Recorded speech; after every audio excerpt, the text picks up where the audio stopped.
Ang multo ko, yung mawala na ako ng saysay. Yun ang multo ko. Ayokong mawalan ng saysay. Kinakailangan lahat ng ating ginagawa ay may kapuluhan.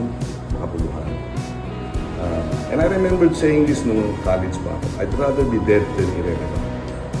So yun ang aking multo, yung maging irrelevant. Kaya tuloy lang, di ba? Tuloy lang.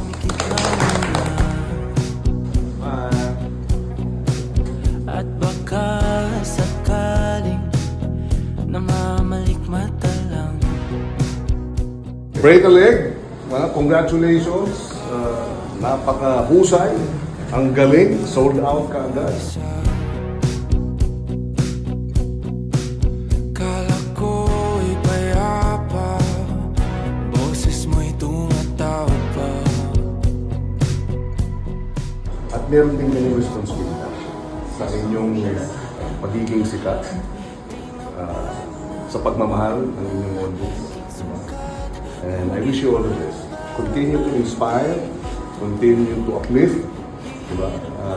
Alam ko maraming problema ang ating lipunan, ang ating bansa. Pero dahil sa inyo, siyempre, nananatili yung inspirasyon.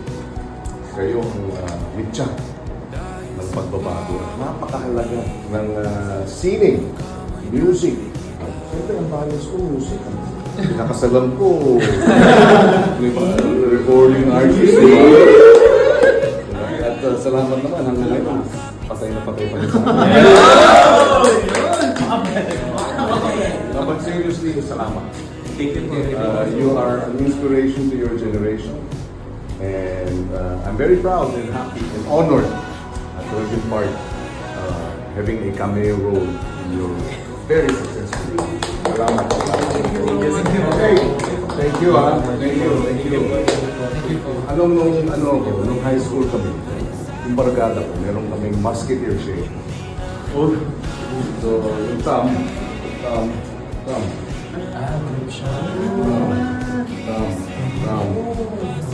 And then, musketeer shake.